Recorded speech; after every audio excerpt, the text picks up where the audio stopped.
हमें रहवे का कुछ स्थान दे दे, रहवे का से कुछ स्थान दे दो, और जहाँ जहाँ रहने के लिए तुम मुझे स्थान दोगे वही मैं वास कर लूंगा। जब ये बात कही तो कहने के बाद में महाराज अब कलयुग जब शरण में आ गया तो आने के बाद में परीक्षित जी ने कलयुग को क्षमा कर दिया। लेकिन क्षमा करने के बाद में परीक्षित जी ने कलयुग को रहने के लिए 4 स्थान दिए। कितने? 4। कौन कौन से? बड़े ध्यान से सुन लेना, ठीक है। परीक्षित जी ने कलयुग से कहा देख तू मेरे शरण में आ गया है, कोई बात नहीं, अब मैं तुझे छोड़ दूंगा, लेकिन रहने के लिए तुझे हम जगह देंगे, और जहाँ जहाँ हम तुझे जगह देंगे तुझे वहीं रहना पड़ेगा। कलयुग बोला ठीक। परीक्षित जी ने कलयुग को पहला स्थान दिया, जहाँ शराब पी जाती होगी, जहाँ शराब पी जाती होगी वहां पर कलयुग का वास। आई टोला वाला नहीं कोई शराब पिया, नहीं कोई नहीं पिया, पक्की बात।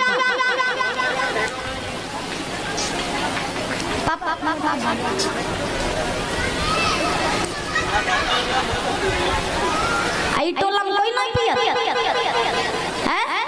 हमें लगा तो सब धर्मात्मा बैठे।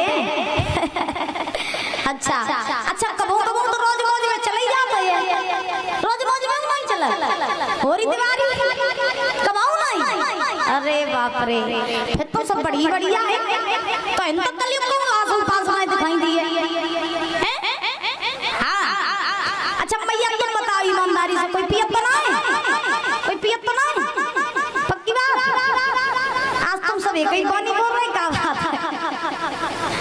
बोली गोविंद भगवान ने की। चलिए कोई बात नहीं। कलयुग में रहने के लिए परीक्षित जी ने पहला स्थान दिया। कौन सा? शराब जहाँ पी जाती होगी वहाँ पर कलयुग का वास। दूसरा, जहाँ पर जुआ खेला जाता होगा वहाँ कलयुग का वास। तीसरा, जहाँ पर मांस खाया जाता होगा वहाँ कलयुग का वास। चौथा, जहाँ पर चोरी डकैती बेईमानी का धन सोना चांदी आता होगा वहाँ पर कलयुग का वास। 4 जगहों पर कलयुग का वास बताया गया है।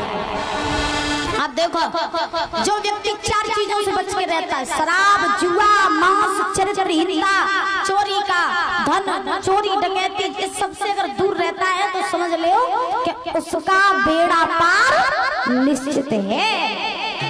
और जिस व्यक्ति के अंदर इन 4 में से एक चीज की लत लग जाए, समझ लो अब इसको बिना सोए से कोई रोक नहीं सकता। अच्छा, हमने कल भी बताया था कि जो शराब पीते हैं शराबी, उनके घर कितनी जल्दी बिछ जाता है। हाँ, और कुल खानदान का विनाश कितनी जल्दी हो जाता है, सबको ही पता होगा। अच्छा, एक चीज मैंने देखी है, जो भैया शराब पी लेते हैं, जब शराब पी करके कोई व्यक्ति घर पे आता है या गांव में आता है या मोहल्ले में आता है, तो शराब पीने के बाद में मनुष्य मनुष्य नहीं रहता। परीक्षित जी महाराज, व्यक्ति व्यक्ति नहीं रहता, साधारण नहीं रहता, फिर तो राष्ट्रपति बन जा। शराब पी के फिर तो राष्ट्रपति बन जा, और घर में न होवे खाए काजे नाज।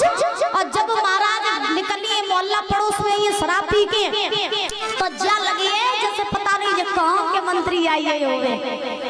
और एक चीज बताएं, शराबी अगर शराब पी के नाली में गिर जावे, नाली में गिर जावे, तो शराबी को नाली डबल बेड वो गद्दा ही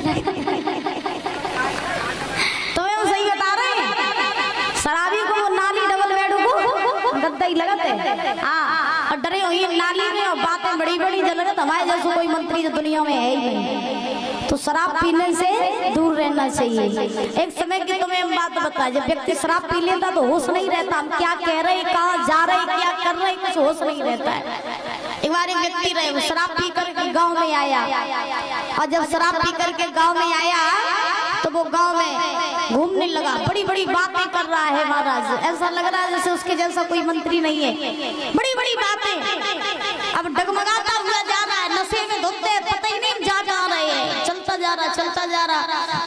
गांव के छोटे छोटे बच्चा रहे से धूल लेके उसके ऊपर डालने लगे, धूल। अब शराबी कह रहे देखो हमारे जैसे कोई राजा है ना गाँव में, हमारे तो सम्मान छोटे छोटे बच्चा फूल डाल के कर रहे हैं। अब उन्हें जई नहीं पता कि इनके ऊपर फूल डाले जा रहे, धूल डाली जा रही है। और आने बड़े जाए के गिर पड़े, गिरे नाली में और बातें राजा महाराजा जैसे। एक महाराज कुतिया आई उनके पास में, भाई नाली में लोरन लगी, और जैसे ही लोरन लगी तो शराबी भैया कुतिया की पीठ पे हाथ फेरन लगे, और हाथ फेरत फेरत पकी पूछ तक हाथ ले आई, और पूछ तक हाथ ले जाए के शराबी भैया बोले, जब बताओ पप्पू की मम्मी पहले तुम दो छुट्टियां करती थी, आज तुम एक ही काय को करें?